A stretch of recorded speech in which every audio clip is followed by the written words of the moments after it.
Life wasn't perfect, but it was ours. Emma and I had been married for 7 years. Together, we lived in a modest home in the suburbs. I worked as a technician for a small IT company, a job I enjoyed but one that didn't exactly rake in the big bucks. Emma worked as a real estate agent and often teased me that her sales commissions could buy out my annual salary. "Maybe you should consider a career in sales," she'd laugh, pouring herself a glass of wine after a long day.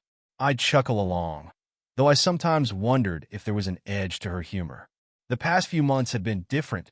Emma became increasingly vocal about the things we didn't have. The designer handbags she admired, the vacations her friends flaunted on Instagram, and the latest home renovations she claimed we desperately needed. "Tom, I'm tired of being the only one in my group who's not living lavishly," she'd vent. I'd remind her that we were building a life within our means, that we didn't need those things to be happy.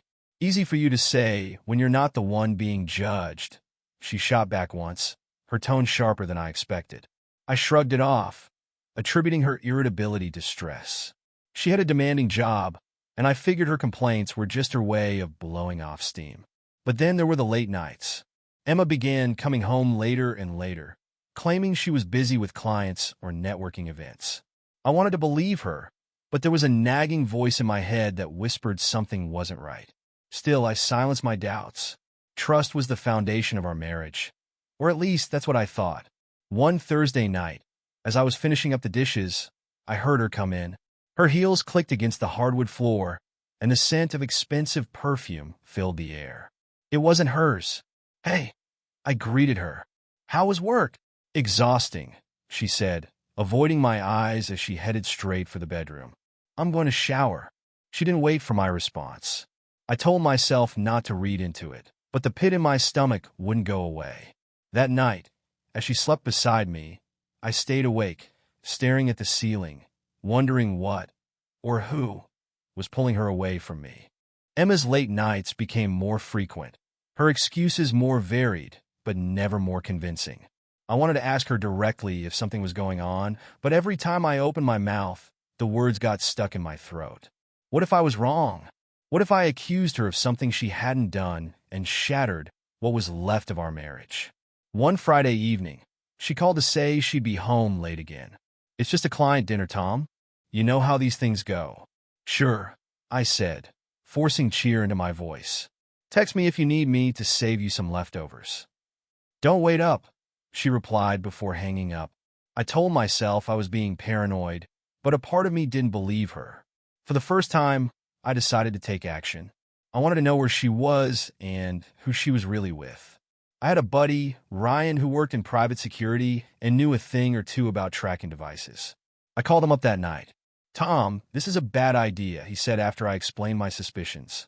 "You start digging, and you might not like what you find." "Ryan," I said, my voice low, "I can't live like this. I need to know." After a long pause, he relented. "Fine, meet me tomorrow." The next day, I left the house under the pretense of fixing a client's computer. In reality, I met Ryan in a dimly lit coffee shop on the other side of town. He handed me a small GPS tracker, no larger than a coin. "Slip this under her car," he instructed. "It'll give you real-time updates on where she's going." "Thanks," I said, though my stomach churned. I wasn't proud of what I was doing, but I felt like I had no other choice. That night, while Emma showered, I snuck out to the garage and attached the tracker to the underside of her car. My hands trembled as I worked, the enormity of what I was doing sinking in. For the next few days, I monitored her movements. Most of the time, the tracker showed exactly what she said: the office, showings, occasional client dinners. But then came Tuesday. Her car didn't head to work that morning. Instead, it stopped at an address I didn't recognize. When I looked it up, my heart sank, a gated luxury apartment complex on the other side of town. I told myself it could be work-related. Maybe she had a client there. But something in my gut screamed otherwise. That evening, Emma came home, her face flushed, and her hair slightly disheveled. I tried to act normal, asking about her day. "Busy," she said, brushing past me. "I'm exhausted. I'm going to bed early." As she disappeared into the bedroom, I clenched my fists, anger and hurt boiling beneath the surface. I knew I couldn't confront her yet. I needed more proof. Little did I know, the proof would come sooner than I expected, and in the most devastating way. The next morning, I couldn't get the image of that luxury apartment complex out of my mind. I had to know what or who was there. I took a half day off work, telling my boss I wasn't feeling well, and drove across town. My palms were slick on the steering wheel, and my heart pounded as I pulled up to the gates. It was an upscale place with manicured lawns and sleek modern buildings. I parked across the street and sat in my car, waiting and watching. Minutes stretched into an hour, and just when I was beginning to think I'd made a mistake, I saw her. Emma walked out of the building wearing the same navy dress she'd left home in that morning. But she wasn't alone. A man followed her out, tall, with perfectly styled hair and a tailored suit that screamed money. He laughed as he opened the door of a black BMW, letting her slide into the passenger seat. They drove off, and I sat frozen, staring at the spot where their car had been. My chest tightened, anger flaring like a wildfire. Who was this guy? Was he just a client? Or something more? I knew I couldn't jump to conclusions, but deep down, I already knew the answer.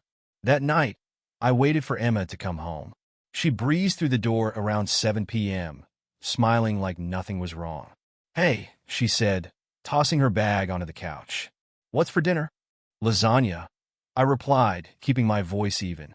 "How was your day?" "Busy as usual." She poured herself a glass of wine, not meeting my eyes. "I feel like I've been running nonstop." I nodded, biting my tongue. I wanted to scream, to demand answers, but I needed more evidence. If I confronted her now, she'd just deny it. I needed undeniable proof. The opportunity came 2 days later. She told me she'd be out late again, another client dinner. After she left, I checked the tracker. Sure enough, she was at the same luxury complex. I couldn't wait any longer. I grabbed a pair of binoculars and drove to the complex, parking in the shadows across the street. Hours passed, and then I saw her again. This time, she wasn't in her work dress. She was wearing a red cocktail dress that I'd never seen before. She walked out of the building, hand in hand with the same man. My stomach churned as they kissed, deeply, passionately, before she climbed into his car. It was no client dinner. My wife was having an affair. I didn't sleep that night. I stayed up replaying the scene in my mind, torn between heartbreak and fury. By morning, I had made a decision. I wouldn't just confront her. I would catch her in the act. Little did I know, my chance would come far sooner than I expected. The very next day, Emma announced she'd be working late again. I tried to keep my expression neutral, though my heart pounded in anticipation. "Another client dinner?" I asked, feigning casual interest. "Yeah," she replied, grabbing her coat. "You know how it is." "Of course," I said with a tight smile. "See you later." As soon as she was out the door, I sprang into action. This time, I wouldn't just watch from a distance. I was going to catch her red-handed. The tracker showed her car heading to the same luxury apartment complex. I followed, keeping several cars between us to avoid being noticed. When she parked, I pulled into a spot down the street and waited, my pulse racing. Sure enough, the man from before emerged to greet her. They didn't waste time with pleasantries. His hands were on her waist the moment she stepped out of the car, and their kiss left no room for doubt. I clenched the steering wheel so hard my knuckles turned white. This was it. This was the moment I'd been dreading and preparing for. I watched as they entered the building together. Then, after giving them a few minutes, I got out of my car and followed. The lobby was quiet, with soft music playing over hidden speakers. I glanced around, spotting the elevator panel. I had no idea which floor they were on, but luck was on my side. As I was scanning the mailboxes for clues, the elevator dinged, and a resident stepped out. I slipped inside the empty elevator before the doors closed, my heart hammering. My gamble paid off when I spotted a faint lipstick smear on one of the buttons, floor 5. The doors opened silently onto a plush hallway. I crept along, listening for any sounds that might lead me to them. It didn't take long. From behind a door near the end of the hall, I heard laughter. Hers, followed by a low murmur I assumed was his. I debated my next move. Should I knock? Burst in? Call her phone and let the sound of it ringing in the room expose her? Before I could decide, the door cracked open slightly. Through the gap, I saw Emma and the man tangled together on the couch. My vision blurred with rage, but I forced myself to stay calm. I took out my phone and snapped several pictures. Then I left. By the time I got home, Emma's car was still parked at the apartment complex. I sat in the dark living room, waiting. Hours later, I heard her key in the lock. She slipped inside, trying to be quiet. "You're late," I said, my voice breaking the silence. She froze, her hand still on the door. "Tom, you're awake?" "Yeah," I replied, my tone cold. "How was your client dinner?" Her face faltered for a split second, but she quickly recovered. "Exhausting. I'm going to bed." She moved to leave, but I stopped her with one sentence. "Who's the guy, Emma?" Her body stiffened, and when she turned to face me, her expression was a mixture of shock and defiance. "What are you talking about?" she asked, trying to sound confused. I stood and pulled out my phone, showing her the pictures I'd taken. Her face drained of color. "Don't lie to me," I said, my voice shaking. "Not anymore." Emma stared at the photos on my phone, her face pale, her mouth opening and closing like she was trying to summon an excuse. For the first time in our marriage, she seemed completely lost for words. "Tom, it's not what it looks like," she stammered. I couldn't help but laugh, a bitter, hollow sound. "It's not what it looks like? You're seriously going to use that cliché? Emma, I followed you. I saw you with him. Don't insult me with lies." She took a step back, her hands trembling. "Okay," she whispered. "You're right.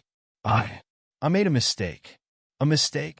I repeated, my voice rising. "A mistake is forgetting an anniversary or burning dinner. Sneaking around with another man? That's not a mistake, Emma. That's a choice." Her face crumpled, but I didn't feel the slightest bit of pity. "It didn't mean anything," she said. "I swear it's over. It was stupid. I don't even know why I did it." "Don't know why?" I snapped, the anger boiling over. "Was it because I'm not good enough for you? Because I don't make enough money to fund your champagne tastes? Or was it just because you thought you could get away with it?" "Stop it, Tom," she shouted, tears streaming down her face. "You don't understand the pressure I'm under." "Pressure?" I repeated, incredulous. "Pressure to do what? Sleep with some rich guy while I'm at home working my ass off to give you everything I can?" She flinched, and for a moment, the guilt in her eyes looked genuine. But then, her expression hardened. "You want to talk," she spat. "You think you're some saint just because you're loyal? You've let me carry the weight of everything, Tom. The bills, the social obligations, everything. Do you even know how exhausting that is?" Her words hit me like a slap. For a moment, I was too stunned to respond. Then I shook my head, laughing bitterly. "So that's it, huh? You cheat, and somehow it's my fault? Classic Emma. Blame the guy who's been breaking his back to support you while you play dress-up for your real estate buddies." "Don't you dare," she hissed, stepping closer. "You have no idea what it's like to live in my world. And you clearly have no idea what it's like to live in mine," I shot back. "But you're about to. Because us, it's over." Her eyes widened, and for a moment, panic flickered across her face. "Tom, wait," she pleaded. "Don't say that. We can fix this. I'll do anything." I shook my head. "You had a chance to fix it before you decided to betray me. Now, I don't think there's anything left to save." She reached for me, but I stepped back. "Don't touch me, Emma." Her shoulders slumped, and for the first time, she looked genuinely defeated. "What are you going to do?" she asked, her voice barely a whisper. "Honestly, I haven't decided yet," I said. "But you can be damn sure it's going to be on my terms, not yours." I grabbed my jacket and headed for the door, leaving her standing in the living room, a broken shadow of the woman I once loved. I drove aimlessly for hours, the anger and betrayal swirling in my mind like a storm. Memories of Emma, our wedding, the laughter, the promises we'd made, kept flashing through my head, each one now tainted by her lies. I ended up at a diner on the edge of town, nursing a cup of black coffee that I barely tasted. My phone buzzed on the table. Emma had texted me multiple times. "Tom, please come home so we can talk. I made a mistake. Don't throw away everything we've built. You said you loved me. Doesn't that mean anything?" I stared at the messages, torn between replying and deleting them. Love? Of course I'd loved her. But whatever love I felt was buried under a mountain of betrayal. Eventually I called Ryan, the friend who had given me the tracker. "Hey man," he answered, his voice cautious. "How are you holding up?" "Not great," I admitted. "You were right. I didn't like what I found." There was silence on the other end before he spoke. "You want advice or just an ear to vent to?" "Both, maybe," I said. "I don't know what to do next. Part of me wants to pack up her things and toss them on the lawn. Another part of me," I trailed off, unable to say it out loud, "wants to work it out?" Ryan guessed. "Yeah," I admitted. "And I hate myself for even considering it." By the time I got home, it was nearly midnight.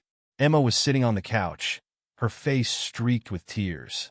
She jumped up when she saw me, but I held up a hand to stop her. "Don't," I said. "I'm not here to hear more excuses." She flinched, but she nodded. "I just want to explain," she whispered. "Please." "Explain?" I barked a humorless laugh. "Go ahead, Emma. Explain to me how you ended up sneaking around with someone else while I was at home, trusting you. Make it make sense."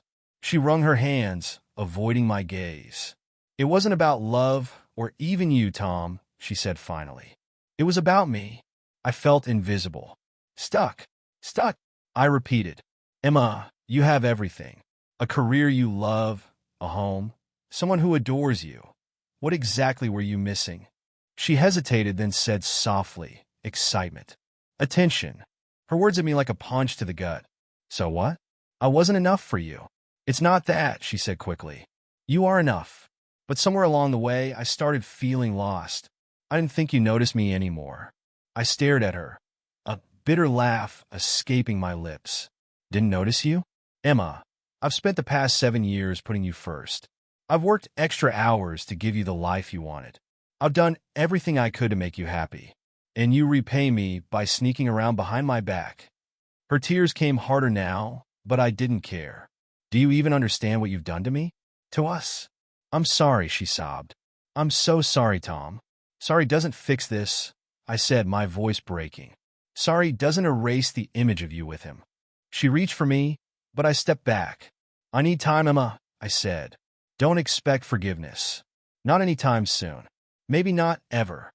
I left her standing there and went to the guest room, locking the door behind me. Lying awake on the stiff mattress, I realized that everything about our life together, the home we built, the dreams we shared, had been shattered. And in the silence of that room, I started to plan my next move. The following morning, the house was unnervingly quiet. I woke up in the guest room with a dull ache in my chest and the weight of everything pressing down on me. Emma's betrayal felt like a storm cloud that had settled over my life, and I knew I couldn't stay in the house indefinitely. When I walked into the kitchen, Emma was sitting at the table with a cup of coffee, looking like she hadn't slept. She glanced up, her eyes swollen from crying. "Tom, can we?" "No." I cut her off sharply. "I need space, Emma. Talking isn't going to fix anything right now." She bit her lip, but didn't argue. I grabbed my own mug, poured some coffee, and sat at the counter, keeping as much distance as possible between us. "I'm going to stay with Ryan for a while," I announced after a moment of silence. "I need time to think." Her face crumpled. "Please don't leave," she whispered. "We can work through this." "We have to." "Work through what?" I asked, my voice rising. "You think I could just forget what I saw? Pretend it didn't happen? You shattered everything, Emma." "I love you," she said desperately. "Ido." Funny way of showing it. I snapped before getting up and heading back to the guest room to pack. Ryan didn't hesitate when I called to ask if I could stay with him. "You know my couch is always open, man," he said. "Come over whenever you're ready." I packed a duffel bag with just the essentials, not knowing how long I'd be gone. Before I left, I paused in the living room, where Emma stood watching me, her arms wrapped around herself. "This isn't permanent," I said, though I wasn't sure if I believed it. "But don't think I'm doing this for you. I need to figure out what I want." She nodded, tears spilling down her cheeks. "I'll wait," she said, "for however long it takes." I didn't respond. I couldn't. I walked out the door without looking back. Ryan greeted me at his apartment with a beer and a sympathetic smile. "Rough day?" he asked, his tone light, but understanding. "Rough week," I corrected, sinking onto his couch. "Thanks for letting me crash here." Anytime, he said. You want to talk about it? I hesitated, then nodded. She cheated, Ryan. She cheated, and I can't figure out if it's because I wasn't enough or because she's just broken. Ryan took a swig of his beer. Listen, man, it's not about you. People cheat for their own selfish reasons. Don't let her mess with your head. But it feels like it's about me, I said, my voice cracking. Like maybe if I'd done more, been more. You did your part, Ryan interrupted. She's the one who failed.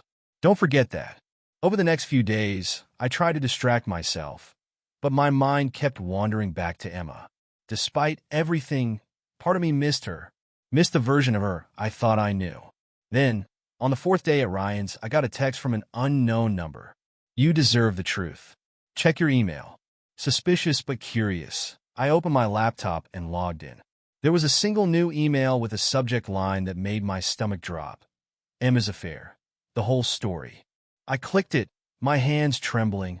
Attached were photos, more damning than the ones I'd taken, and screenshots of texts between Emma and her lover. The messages were explicit, filled with details of their meetings and mockery of me. One text from him read, "Does he even know how much he's failing you?" Rage boiled inside me. But beneath it was a deep, crushing sadness. This wasn't just a betrayal. It was a calculated, sustained deception. Ryan found me staring blankly at the screen an hour later. "What's up?" he asked, frowning when he saw my expression. "Someone sent me proof," I said quietly. "Proof that this wasn't a mistake. It's been going on for months." Ryan's jaw tightened. "You gonna confront her?" I nodded slowly. "Yeah, but not just her. Him, too." The new evidence left no room for doubt. This wasn't a moment of weakness or a fleeting lapse in judgment. Emma's betrayal was premeditated, deliberate, and ongoing. And her lover? The man who had the audacity to mock me in his texts? He wasn't going to walk away unscathed. That night, I drove back to the house. My mind buzzed with everything I wanted to say, every accusation I needed to hurl. Emma had to face what she had done, and I was no longer interested in sparing her feelings. When I opened the door, she was in the living room, scrolling on her phone. She looked up startled. "Tom, you're back." "Don't act surprised," I said, my voice cold. I tossed my phone onto the coffee table, opened to the email I'd received. "You know exactly why I'm here." Her face turned white as she glanced at the screen. "What is this?" she whispered. "This," I said, gesturing to the phone, "is the truth. Your lover's face. Your messages. Every sordid little detail. Someone out there thought I deserved to know the full story." She sank onto the couch, her hands shaking. "Tom, I can explain." "Don't you dare," I snapped, cutting her off. "Don't you even try to spin this. I read everything, Emma. I know what you've been saying about me. About us. Was it fun for you? Laughing at me with him? Making me the punchline of your little affair?" "No," she said, tears streaming down her face. "It wasn't like that. I never meant to hurt you." "But you did," I said, my voice rising. "You didn't just hurt me. You humiliated me. You broke me. And for what? Some guy with a fancy car and a bigger paycheck." Her sobs filled the room, but I felt no sympathy. "Who sent this to me?" I demanded. "Did he get sloppy? Or did one of your little friends finally grow a conscience?" "I don't know," she whispered, her voice barely audible. I paced the room, the anger bubbling up again.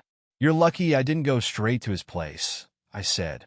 "Because believe me, Emma, if I ever see him—" "You can't," she interrupted, standing up. "Please, Tom, don't go after him. This is between us. Don't make it worse." I laughed bitterly. "Make it worse? You think I can make it worse than you already have? Don't worry, Emma. I'm not going to jail over you. But he's not walking away from this scot-free." She collapsed back onto the couch, covering her face with her hands. "What do you want from me?" she choked out. "How can I fix this?" "You can't," I said simply. "This isn't something you can fix with an apology or a promise to change. You broke us, Emma, and I don't know if we'll ever come back from it." The next day, I made good on my promise. I tracked down her lover's address, thanks to a friend with connections, and drove to his house. It was a sleek, modern mansion in a gated community. Perfect for the kind of man who thought he could take whatever he wanted without consequences. When he answered the door, He looked surprised to see me, but quickly masked it with a smug smile. Tom, isn't it? Emma's husband. You're damn right I am, I said, stepping closer. And you're the coward who couldn't stay away from a married woman. His smirk faltered. Look, man, I get that you're upset. Upset. I laughed, my voice dripping with venom. Upset doesn't even begin to cover it. You think you're untouchable because you've got money? Because you're good-looking? Let me tell you something. You're not. The confrontation didn't end in violence, though I'd be lying if I said I wasn't tempted. I left him with a warning, a promise, really, that if he ever came near Emma or me again, he'd regret it. When I got back to Ryan's, he greeted me with a raised eyebrow. How'd it go? I didn't kill him, if that's what you're asking, I said. But he knows I'm not someone to mess with. Ryan nodded, cracking open 2 beers and handing me one. Good. Now, what's your plan with Emma? I don't know yet, I admitted. But I'm done letting her call the shots. I spent the next few days at Ryan's, letting the dust settle. But in reality, nothing felt settled. Every time I closed my eyes, I saw Emma with him, laughing, kissing, betraying everything we'd built together. It was a loop I couldn't escape. Ryan gave me space, only chiming in when I seemed ready to talk. What's the end game here, Tom? He asked one evening, breaking the silence. I sighed, running a hand through my hair. I don't know. Part of me wants to walk away for good. The other part, I don't know if I'm ready to let go. Ryan nodded, sipping his beer. You don't have to decide right now, but you can't stay in limbo forever. Whatever you choose, make sure it's what you want, not what you think you're supposed to do. A few days later, Emma called me. I ignored her at first, but when she left a message saying she wanted to meet, I reluctantly agreed. I needed to hear what she had to say, even if I wasn't sure I wanted to. We met at a neutral location, a park near the house. She looked exhausted, like she hadn't slept in days. I couldn't tell if it was guilt or just fear of losing everything. Thanks for meeting me, she said softly, her hands clasped nervously in front of her. Get to the point, Emma, I said coldly. What do you want? She flinched but pressed on. I want to fix this, Tom. I want to fix us. I let out a bitter laugh. Fix us? How do you propose we do that, Emma? You think a couple's retreat is going to erase what you did? She shook her head, tears welling in her eyes. I know it won't be easy. I know I've destroyed your trust, but I'm willing to do whatever it takes. Therapy, counseling, whatever you want. Just don't give up on us. I stared at her, searching for any sign of the woman I used to love. Was she truly remorseful? Or was she just desperate to hold on to the life she'd built? Either way, I wasn't ready to give her an answer. I don't know if I can come back from this, I said finally. You didn't just betray me. You humiliated me. You made me doubt everything I thought I knew about us. I know, she whispered, her voice trembling. And I'll spend the rest of my life proving to you that I can change. I shook my head. It's not about you changing, Emma. It's about whether I can forgive you. And honestly, I don't know if I can. That night, I returned to Ryan's and laid everything out for him. She wants to work it out, I said, pacing the living room. She says she'll do whatever it takes. And what do you want? Ryan asked, leaning back in his chair. I don't know, I admitted. Part of me wants to give her a chance. But another part of me, I feel like staying would make me a fool. You're not a fool for wanting to fix something you care about, Ryan said. But you're also not obligated to forgive someone who hurt you this deeply. I nodded, appreciating his honesty. The decision weighed heavy on me, but I knew he was right. Whatever I chose, it had to be for me. Not for Emma, not for anyone else. The next morning, I made my decision. It wasn't easy, and it wasn't what I ever imagined for my life. But it was the only way I could move forward. The next morning, I drove back to the house for what I knew would be one of the hardest conversations of my life. Emma was waiting for me, her face a mixture of hope and dread. She opened the door before I even knocked. Tom, she started, but I held up a hand to stop her. Let me talk first, I said, stepping inside. She nodded, stepping aside. I sat down at the kitchen table where we'd shared so many meals, so many moments that now felt like a lifetime ago. She stood across from me, wringing her hands. I've made my decision, I said, my voice steady despite the storm of emotions swirling inside me. I can't do this anymore, Emma. I can't rebuild something that feels so broken. Her face crumpled, and she let out a soft sob. Tom, please. I've thought about it from every angle. I continued, cutting her off. I've tried to imagine forgiving you, moving past this. But the truth is, I don't think I'll ever be able to trust you again. And without trust, there's nothing. She sank into a chair, tears streaming down her face. I'll do anything, she whispered. I'll prove to you every day. It's not enough, Emma, I said, my voice breaking. I'm sorry, but it's not enough. We sat in silence for a long moment, the weight of the situation settling over us. Finally, she spoke, her voice barely audible. So, what happens now? I'm moving forward, I said. I'll have a lawyer draft the papers. We'll figure out how to divide everything. You can stay in the house until we sort things out, but I won't be coming back. Her shoulders shook with silent sobs, and for a brief moment, I felt a pang of sympathy. But it wasn't enough to change my mind. This was the only way I could find peace. I loved you, Emma, I said quietly, standing to leave. But love isn't enough to fix this. The next few weeks were a blur of paperwork, phone calls, and painful goodbyes. I found a small apartment across town and started building a new routine. It wasn't easy. There were nights I lay awake, questioning everything, wondering if I'd made the right choice. But as time passed, the weight began to lift. I found solace in my friends, in my work, and in the quiet satisfaction of knowing I'd chosen to value myself over a broken relationship. Months later, as I stood in my new kitchen unpacking boxes, I got a text from Emma. I'm sorry for everything. I hope you find happiness. I stared at the message for a long moment before replying.